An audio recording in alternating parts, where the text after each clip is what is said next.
Now share content. So I have not yet done this. So Windows, complex analysis. Help us make, got it. And which one is this? Page 32, page 40.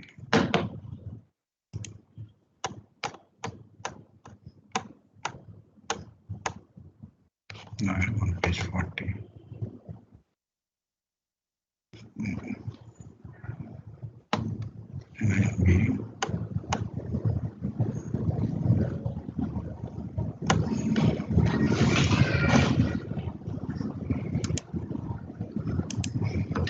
So can all of you hear me? Can at least someone hear me? Yes or no? Someone answer. Yes, sir. Yes, sir. Okay. And you can see this. You can see the screen now. This is what I did last time. Yes. Yes, sir. Okay. So what we have to do is sort of, as you realize, I'm sort of going like a crash course over the basic ideas in complex analysis. And I hope you will look at this book of Stein and Shakarchi. It's explained extremely well there. And therefore, I don't think there's much point in my proving these things again. And I've spent so much time talking about these Mobius transformations and various things. Okay. So first of all, are there any questions from whatever you have right now? So my notes are getting more and more voluminous. Today they go up to page number 42 or something like that. I suppose by the end it will go up to page number 100. So those of you who have the energy to go through it, I hope you do. Lots of exercises along the way. And there are a certain set of ideas that are very important that I hope you will try to understand. Okay, any questions so far? No? Okay, so let's start. Yeah. In the last lecture, you proved that a holomorphic function has a primitive on a disk. Yeah. So I was not able to understand its proof. What is the idea? The idea is you take this function. Okay, so let me go back to that. Okay, 1 minute. Okay, let me go through, answer your question in a little while. I just want to make one comment about this picture that I had at the beginning here. This question was one of the exercises, find a Mobius transformation that maps this to this. And I believe in your topology class, at the beginning of the topology class or somewhere in the topology class, Sunitsure was also talking about essentially the same picture. Yes, is talking about embedding a gem in a ring. Okay, and do you understand that this is embedding gems in a ring? Someone has been admitted. Okay, so the same picture, I was quite pleased that the same picture with only one of the circles was also there in the topology class. Okay, so just he was talking about it in a different context, but anyway, the picture was the same. So anyway, these exercises I'll come to a little while.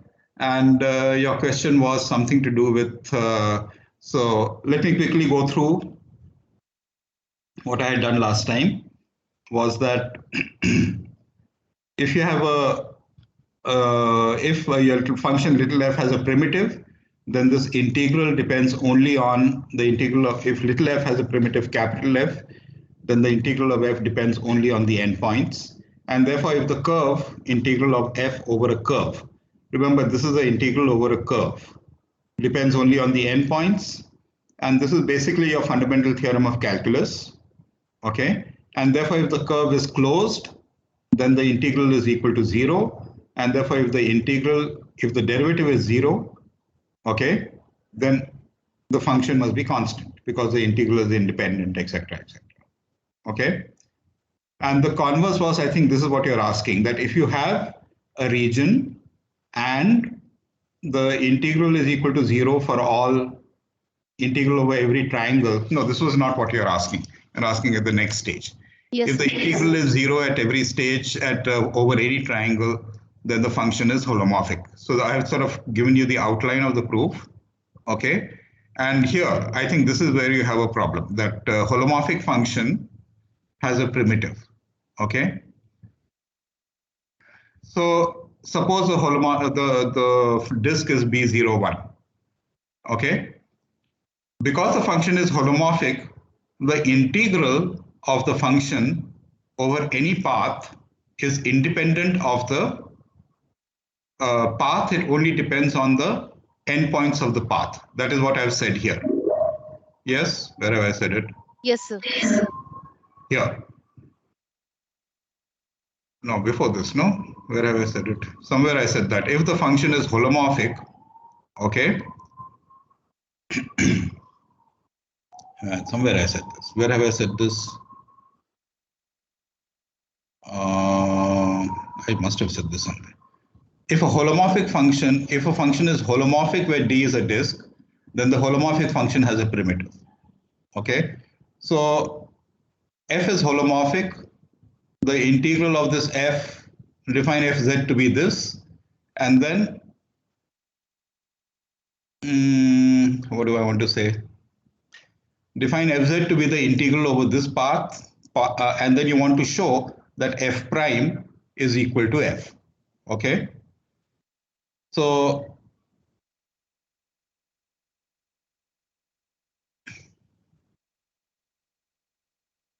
what is the statement?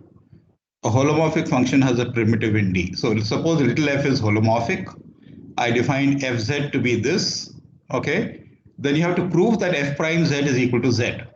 So what do you have to do? You have to take f, capital F, z plus h minus capital F, z. Okay. So you take a z plus h here. Okay. What is capital F, z plus h? It will be integral over this line and an integral over some other line. So what is capital F, z plus h minus capital F, f of very difficult to explain this by talking. So what you do is you write capital F of z plus h minus capital F of z. That is going to be an integral over a certain path. Okay. And then you will say that this I should have one of those writing pads, which will help me explain this business. Okay, so what I'll do is if you have a question with this, what I'll do is I'll write out this proof again. I sort of have done it very hurriedly, and it doesn't quite look, it isn't quite believable as it stands. But to show that capital F prime is equal to little f, you have to look at capital F z plus h minus capital F of z, which is an integral over curve like this and an integral over another curve like this, which goes from 0 to some larger number in the x-axis and then goes up to z plus h. So what is the integral over this minus the integral over that? The integral over this minus the integral over that is the integral which goes from z, comes down to here, goes across here, goes back up to z plus h. That is going to be the same as the integral from z to this, z to that horizontal line at z and then going up to h. Yes? And then you divide it by z. You divide it by h. And the limit of that is going to be f of z, little f of z. Okay? So you have to use a little bit about Riemann integrals and that Riemann sums, etc., etc., etc. So maybe I should write this out. Let's see. Okay, so your problem was here. Is that right? Whoever asked this question? Yes, sir. So, okay, I'll write this out and, hopefully I should have written it out more carefully. Okay.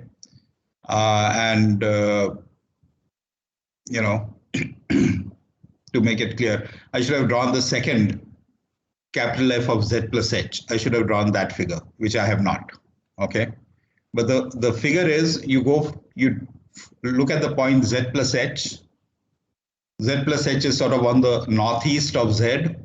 So you have to go horizontally over a longer interval and vertically over a longer interval and look at the difference that you have And the difference will be coming from Z down vertically downwards, then across, then upwards.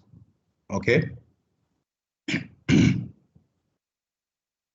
And therefore what you have is from Z you come down, go across and go up. You draw the horizontal line at Z, and therefore you'll have that going out, going across and going up like that is the same as going horizontally at Z and then going up. And then capital F of Z plus H minus capital F of Z is just the integral over that line segment, straight line segment joining Z to Z plus H. Okay. And by one of the theorems for continuous functions, there you use continuity. This difference is just little f of Z. Okay. So, okay, I'll write this out and I'll add one sheet somewhere and write it out. Okay. The idea is very simple. Please think about it. How you write down capital F of Z plus H minus capital F of Z. Any other questions? No. Okay, and then from there you get Cauchy's integral formula that Fz is equal to this. And because the integral over any closed path, integral over analytic function over a closed path, okay, is equal to 0, where it's analytic in the region inside that closed path. And therefore you will get that integrate this particular function over this region like this. So capital F is analytic inside this region.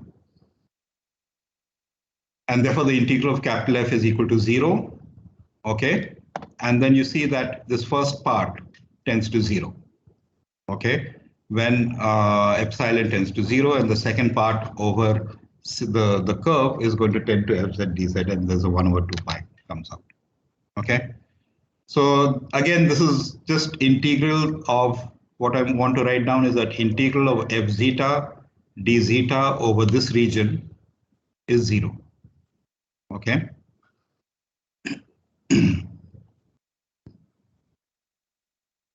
Okay. So, I mean, this is why I want to say that I don't want to spend time proving these things because these things are so straightforward, and you should be able to sort of read this up from the book. There are many more interesting things that need some explanation. Okay. And then if you have a function which is holomorphic, then the first derivative is, you see, you look at this function, look at this f of z, and there's a z here. Okay. And what I want to do is d by dz of f of z is d by dz of integral over gamma of this. But the z dependence is here. And basically what you're doing is interchanging the d by dz and the integral over gamma. Okay, once you do that, you'll get d by dz of zeta minus z, which is zeta minus z squared into minus 1. So minus 1 zeta minus z squared into minus 1. Okay. And then you will get this formula if you differentiate n times. What do you have to be careful about? You have to be careful about, I'm taking d by dz of this, then I have to take d by dz of this integral. So what I have to be careful about is, am I allowed to interchange the derivative and the integral over gamma? Am I allowed to interchange d by dz with integral over gamma? Okay. And the statement is yes, you can. And the question is, why can you? Okay. And this is where I needed this business of here is my z, here is my z plus h, this is my gamma. H is small, z is far away from gamma, h is small, and therefore z plus h. So this is z plus h, not h. Okay. So z is far away from gamma, h is small, and then z plus h is also far away from gamma. And I'd asked you to think about how do you make this precise. So has someone come up with the right statement? What is the precise statement I want there?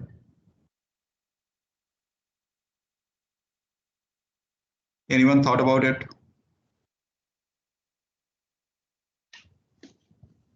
You know what I'm asking. you had come up with the idea. Okay, where am I? I should be here. So the idea in that proof is that if z is far away from gamma and h is small, then z plus h is also far away from c, gamma. And the question is, how do you make this statement precise? Everyone agrees with this statement. If z is far away from gamma and h is small, then z plus h is also far away from gamma.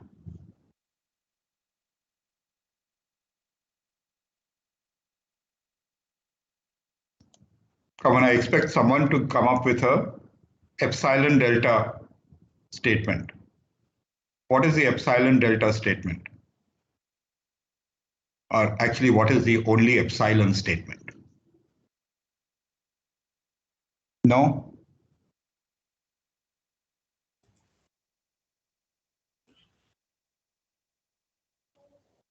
Yeah, Himanshu, what is the statement? Sir, can you please repeat it once again? I am trying to See, formulate it, but I had come up to this part here, and I said this part here, the proof of this fact that I can take the derivative inside. Okay. And I had said that what it boils down to, what you have to be careful about is that if gamma is a curve, or gamma, in fact, it's a compact set, it's a circle. Okay, so it's a compact set. If little z is far away from the compact set gamma, okay, and if h is small, then z plus h is also far away from gamma. Is this statement clear? yeah. Okay, if z is far away, if a point P is far away from a set K, okay, so forget about z and c and h. If a point P is far away from a set K, then any point close to P is also far away from the set K. Statement is clear? Okay. Yeah, the statement is. The triangle inequality. Yes, it is a triangle inequality. Tell me what it is. What it is. Yes. So you say. Give me epsilon delta something. I'm not sure why, how to incorporate an epsilon delta. What I was going to say is if you take a point in K, then you say dh comma K is less than equal to h, the distance between h No, and you z. want d, h and k. It's not h and k. So anyway, continue. Let's see what happens. Yeah. Yeah. So you want, so you have an upper bound on this being the distance between h and z and k. And z and k is large. So when you add the difference, when you your idea is correct, but tell me epsilon. Tell me an epsilon. Put an epsilon in there, and what do you want to say? Okay, just give me a moment. Hello, sir. Yeah. Hello, sir. Yeah. Tell me. Someone else try it out. Yeah. So distance of that is mod of z plus h and gamma, that infimum of mod of z plus h and points on gamma. Yeah. So that distance is always greater equal infimum of mod of z minus gamma. Gamma are points on gamma. Okay. And minus mod of h. Minus mod of h. Yeah. Then. So what I want is that, okay, let me tell you what I want. Suppose the distance between z and gamma is large. By large, I mean it is greater than 3 times epsilon. Okay. Suppose the distance between z and gamma is at least 3 times epsilon. And the distance between z and z plus h, that is h. Suppose h is less than epsilon. So then the distance between z plus h and gamma is greater than 2 times epsilon. So do you understand? This is what I want. It is greater than something which is fixed. So what I want to say is that if the distance between Z and gamma is greater than some number, call that 3 times epsilon, and the distance between Z and H is Z and Z plus H is less than epsilon, then the distance between Z plus H and gamma is greater than 2 epsilon. This is the triangle inequality. Excuse me. And you should be able to, I mean, this is what I mean by saying that there's a picture involved and there's a way of translating that picture into a precise mathematical statement. Okay. If Z is at least 3 epsilon from gamma and H is less than epsilon, then Z plus H is at least 2 epsilon from gamma. Okay, so I mean, these are the kind of things you should be able to do. First of all, this is the kind of thing you should be able to sort of translate very easily.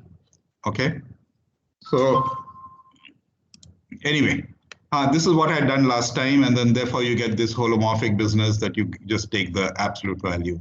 The derivatives are bounded by this, and therefore a bounded entire function is constant. Okay, and therefore you get the fundamental theorem of algebra. Okay, and I said that, so has anyone come up this at this stage? I had said that you come up with as many proofs of the fundamental theorem of algebra as you know. And can people give me 2 different proofs other than this? That every polynomial over C has a root in C. Did anyone think about this? Give me another proof of the fundamental theorem of algebra. Every polynomial over C has a root in C, non-constant. Okay. Have any of you? Yeah, Ishan. No, I don't have it. I don't have the details of the proof. Yeah. I'm not sure if I should say this or not. No, say it. It's okay. Where do you think you would be able to get a proof from? This is a proof using the winding number. Yeah. In other words, it has something to do with that homotopy theory, covering space-based proof. Yes. Covering spaces business, where you have to talk about. So that is based on what? So the other proof that some of you may have seen is based on the fact that the fundamental group of S1 is Z. And it's very nice. In the previous class, this is what you're talking about, Ishan, correct? Yes, sir. That's what I'm talking about. So it is based on the fact that the fundamental group of S1, the unit circle, the fundamental group of the circle is Z, okay, integers. And that also gives you a proof of the fundamental theorem of algebra. Okay, and it's very nice that just an hour ago in your topology class, you were talking about which map? The map exponential, which goes from R to S1. And what Professor Nitsure did not tell you is that that is what is called a covering map. Okay, but I mean, of course, he's not supposed to tell you that right now. So that map actually is very important. Exponential from R to S1, t going to e raised to 2 pi I t. Okay, and understanding what happens with that will give you a proof of the fundamental theorem of algebra. So that is one other proof. That's good. At least someone has heard about it. Okay. Have you come across any other proof? So in Galois theory class. Yes. What did you do in the Galois theory class?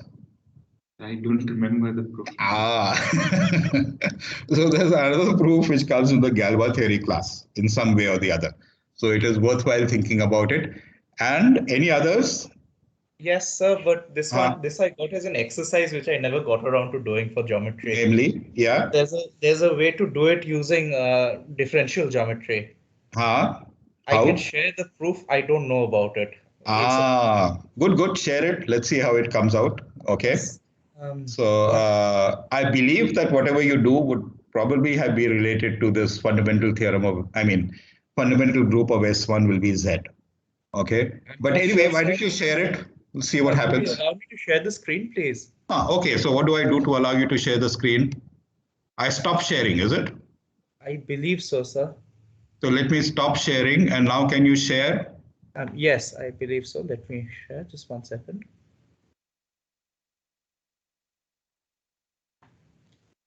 One moment, sir.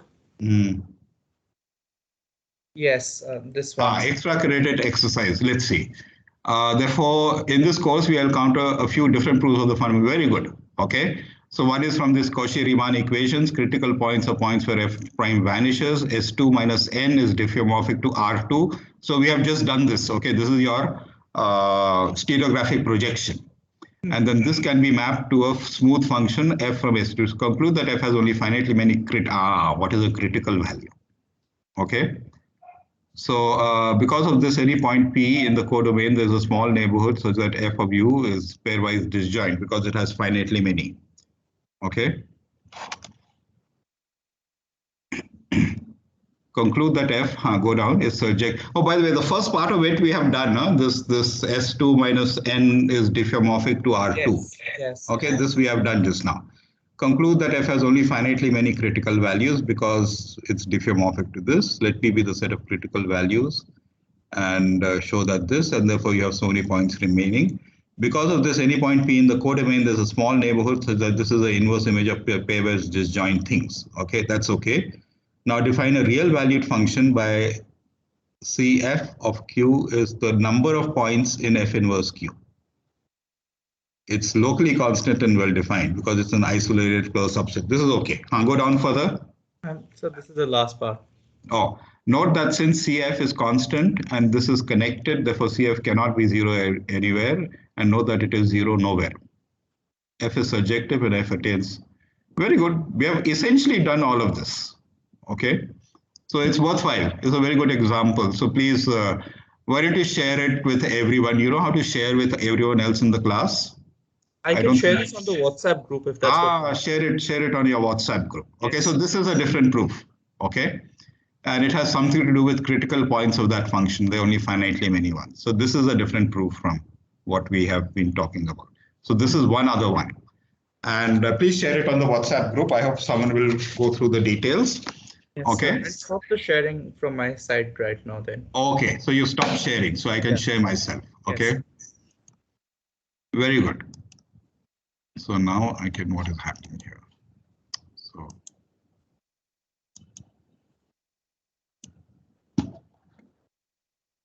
good. So this is now you have three different proofs of the fundamental theorem of algebra, namely this business with complex analysis. Then you have this business of winding number or fundamental group of S1, and this is another one which uses critical points of some function. Okay, and there are many others. Galois theory was a fourth one, which is different. Okay, so there are many others, and it's quite an interesting exercise to come up with lots and lots of different proofs of the fundamental theorem of algebra. Okay, so this is where I was yesterday. And what is this that I was writing down? The fact that you can have this power series expansion. That's all I want to say there. So you have, so this also gives you that every holomorphic function has a power series expansion. Okay, and you need something there also. You have you're interchanging an integral and a sum. There's an integral and a sum, and I want to interchange these two, integral and the sum. And when can I change integral and a sum is the question. Okay, so there has to be some uniform convergence. You have done this in your MSc, BSc classes, that if you have uniform convergence, then this thing can be done. And that is why I have to take a region which is slightly smaller than the original. This is going to happen very often in complex analysis or different kinds of analysis. Something is true on a larger region, but much nicer things are true on a slightly smaller region. And what do I mean by a slightly smaller region? I mean by a region that is arbitrarily smaller than that particular region. the region where, so something is true in the disk, and what I'm saying is that something nicer is true. So something is true on a disk of radius 1, but very often you have to consider a subset, which is a disk of radius which is slightly less than 1, arbitrarily less than 1. That means for any epsilon, I want to consider a disk of radius 1 minus epsilon for any epsilon greater than 0.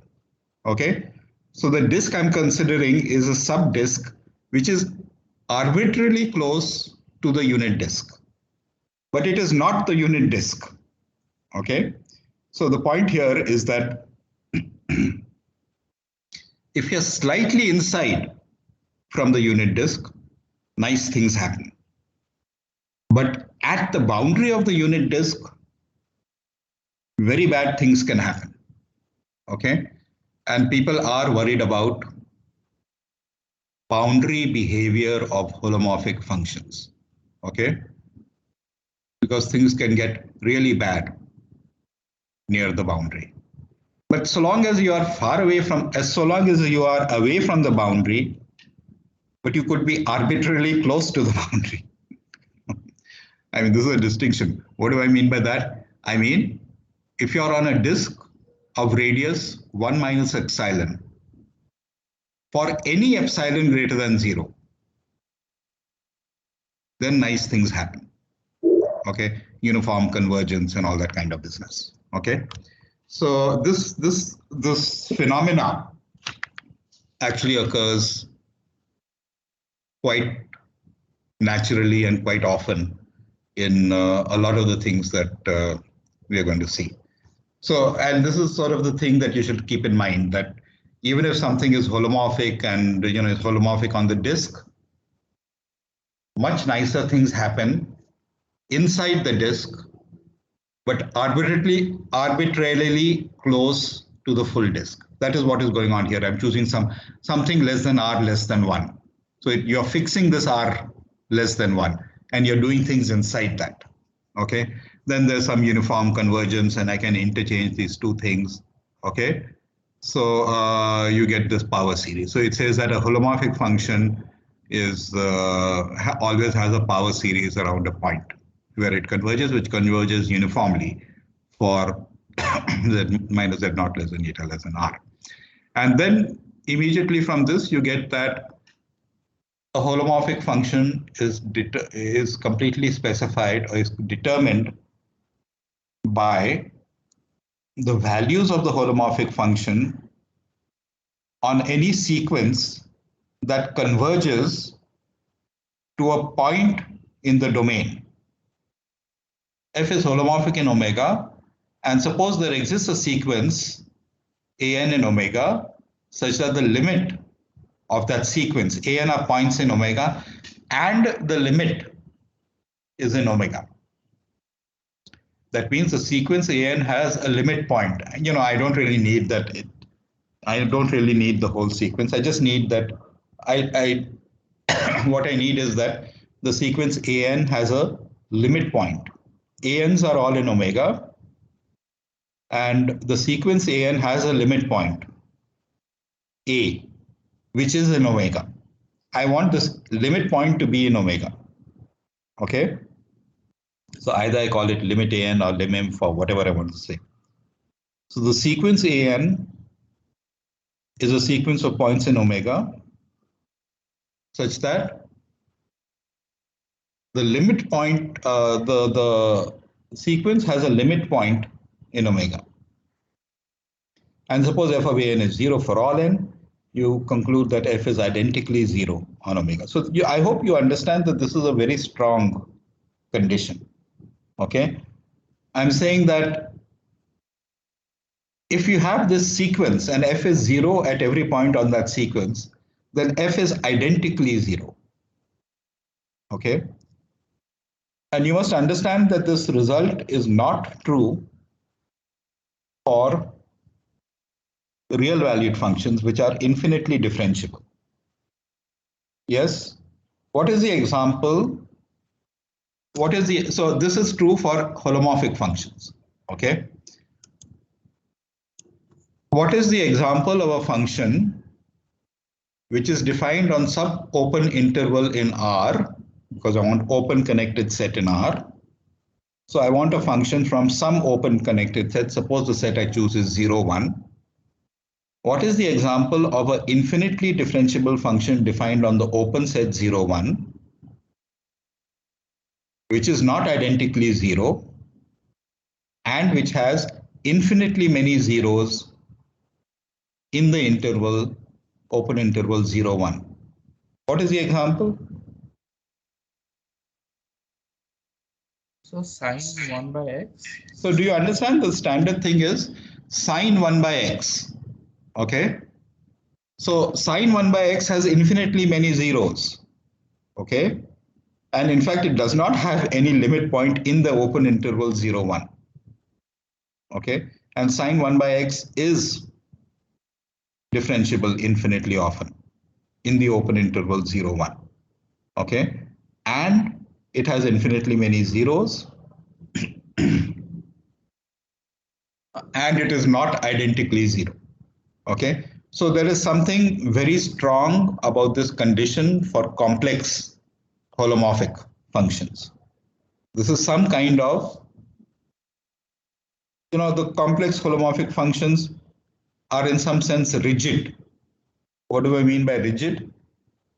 If you specify the function at a sequence of points which have a limit point in that set, then you have a unique function which has those numbers, okay? So this is the point here that what this statement says is that, where am I? Here, if you have this limit, then the limit is f is identically 0, and therefore, where am I now? 35, okay? F is holomorphic, and then if this limit is f of n is 0 for all n, then f is identically 0. Why is this true? You just take this power series expansion around the point A, okay? And if f is identically 0, then the disk of convergence sum bk is not equal to 0, etc., etc. It's a very easy kind of statement, okay? And therefore, all the coefficients are 0, and therefore f is identically 0 on the thing of convergence. And then this is standard. This set is open and it's closed, and therefore it's connected, and therefore u equal to omega. This is very standard kind of stuff, okay? And therefore you have that if a function f and g are holomorphic and they agree in a sequence of points which has a limit point, then it must be they must be identically 0, okay? Okay, so Cauchy's theorem was if f is holomorphic, then integral over t, or Gursaw's theorem or whatever it is, okay? For integral over t is equal to 0 for every triangle. And this statement is that if it's continuous and the integral is 0 for every triangle, then f is holomorphic, okay? And we have essentially proved this, because if the integral is equal to 0 for every triangle, then you can define you know that it has a primitive, okay? So there exists a capital F whose derivative is f. That means capital F is holomorphic, and therefore its derivative is holomorphic, okay?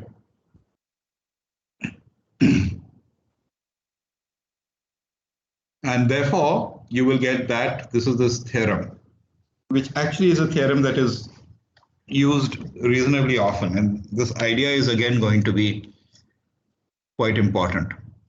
If fn's are functions from omega to c, this is a sequence of holomorphic functions such that when you restrict that holomorphic functions to a compact set K contained in omega, I have written K contained for every compact set K contained in omega. So you have a sequence of holomorphic functions, okay? And the sequence, when you restrict it to a compact set, these restrictions converge uniformly to some function f from K to C. Then the limit function is holomorphic. And that is why, and this is clear because you take any region, any triangle T, it is compact. And you take something, okay, for any region T, which is compact, integral of fz dz is f is limit of fn, but fn's converge uniformly to f on T, and therefore integral of the limit is limit of the integral, and the integrals of each fn is 0 because fn is a holomorphic, and the limit of 0, which is 0. We can change the limit and the integral over compact sets because the convergence is uniform on compact sets. Okay. This idea is also important. It's very important. So we are worried about uniform convergence over compact sets. Because if you have uniform convergence over compact sets, holomorphic functions, and the limit that you get is also going to be holomorphic. Okay, so this thing, have I written this down? This is called I have not written it down. Okay, this is the end of this. So this is called uniform convergence on compact sets. For every compact set, fn's converge uniformly to f on that compact set. Remember now, omega is open. K is supposed to be a compact subset of omega. Okay, it's supposed to be any compact subset of omega. And there are many ways of choosing these compact subsets of omega, and you have to choose every compact subset of omega. So instead of choosing every compact subset of omega,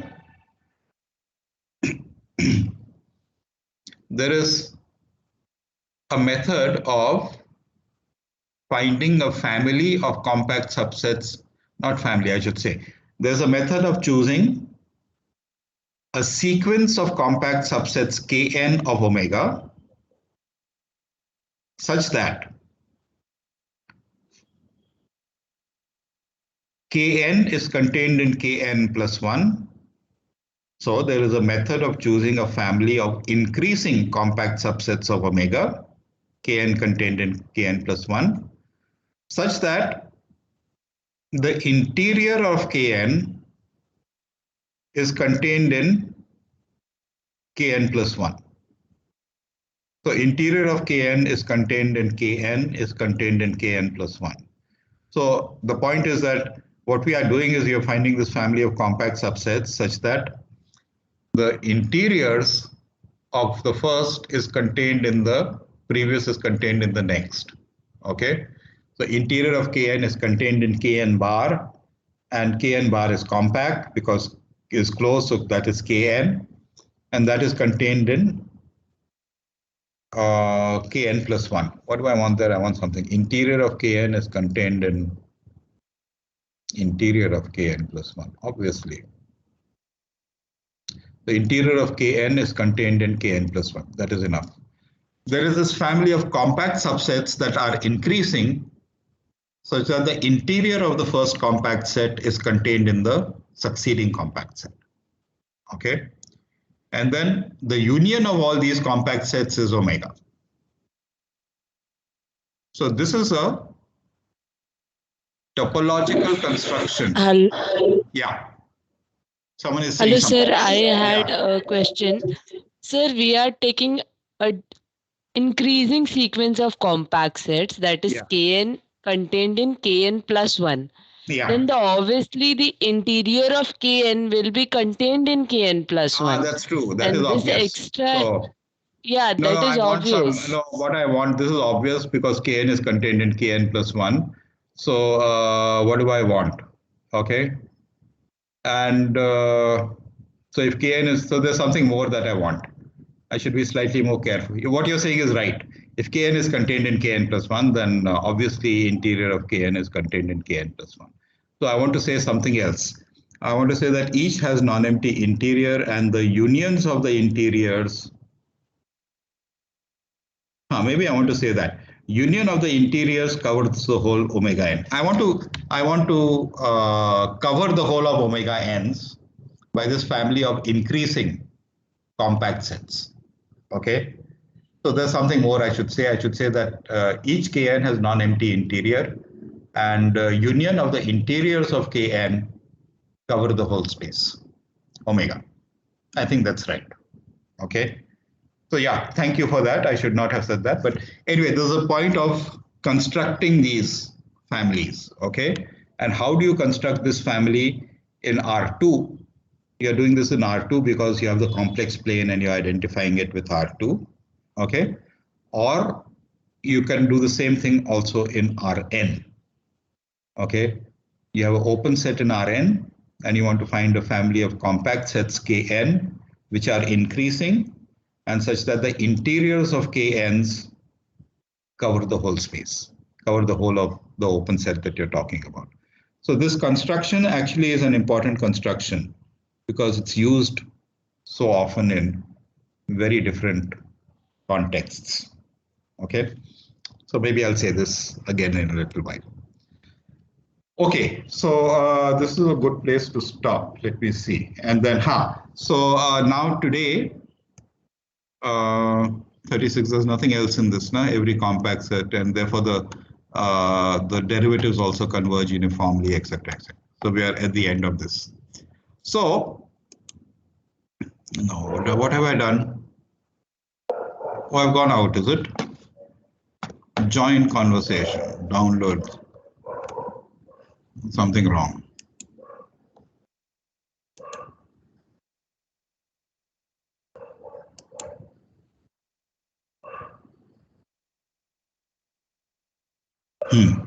I'm back, I think. I pressed the wrong click or wrong button and then I was thrown out. So anyway, the point is that this kind of construction is a family of compact sets which sort of balloon out so that their interiors cover the whole space. Okay, each Kn is compact, interior Kn is non-empty, and union of interiors of Kns cover the whole space. Okay, so this kind of construction, have people seen this earlier? It's a topological construction in Rn. Yes. Yes, where have you seen it? I believe that iteration of interior and closure that it stabilizes. It stabilizes after 14. That's the context in which I've seen this. But then you also talked about compactness. And I want to say that if you have any open set A contained in Rn, then there exists a family Kn of compact sets which are increasing such that union of the interiors of Kns is equal to A. Okay.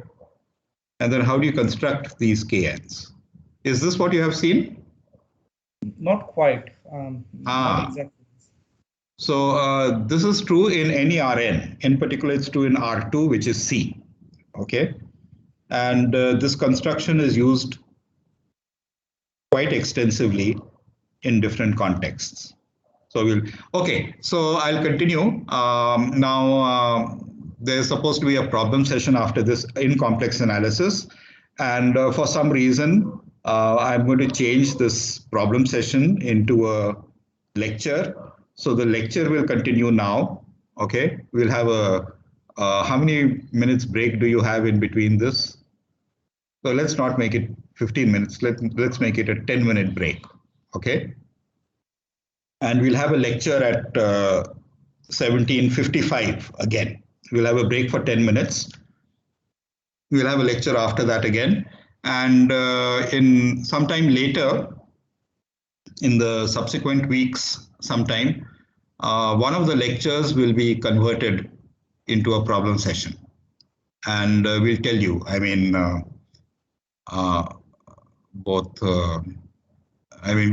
tell you when a lecture. So basically what we're doing now is interchanging a problem session or a tutorial and a lecture.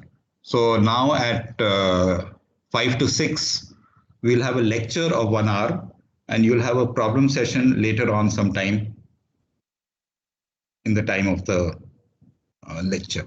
Okay. There's some reason why this change is happening, which is not terribly important.